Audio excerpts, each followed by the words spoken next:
आज Doubtnut app download करें। Doubtnut पर अपने सभी गणित, रसायन विज्ञान, भौतिक विज्ञान और जीव विज्ञान के डाउट्स का करो सफाया।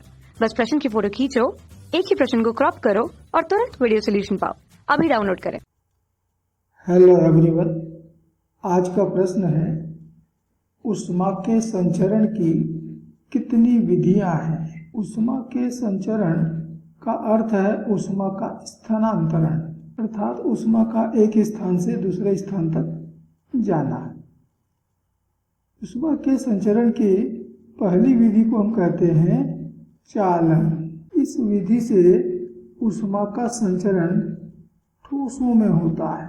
जब हम किसी ठोस के एक सिरे को गर्म करते हैं तो कुछ समय बाद का दूसरा सिरा भी गर्म हो जाता है। ऊष्मा के इसी संचरण को हम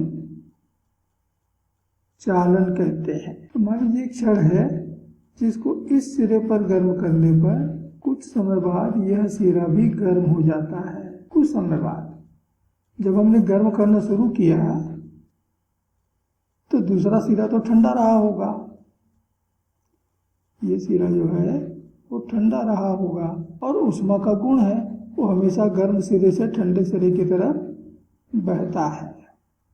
तो ऊष्मा जो है दाएं सिरे से बाएं सिरे की ओर बहना शुरू हुआ और इसलिए बायां सिरा भी कुछ समय बाद गर्म हो जाता है। तो ऊष्मा के इस प्रवाह को ही हम चालन कहते हैं और यह केवल ठोसों में संभव है।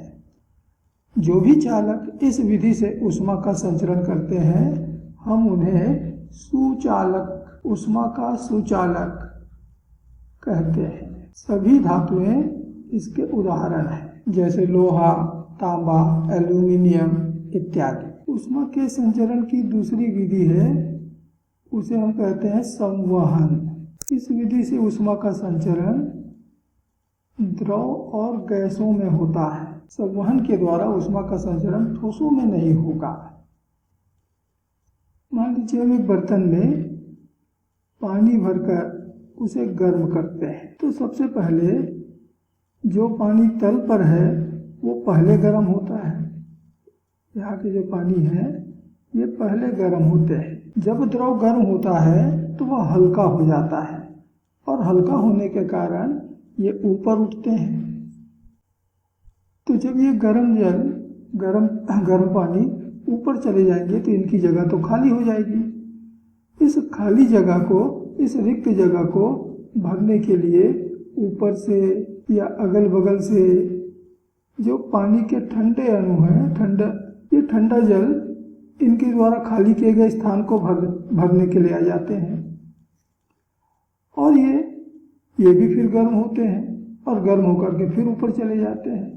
उनकी खाली जगह को भरने के लिए ऊपर से फिर ठंडा जल आ जाता है और इस प्रकार ये क्रम चलते रहता है। ये तब तक चलता है जब तक कि संपूर्ण द्रव गर्म ना हो जाए।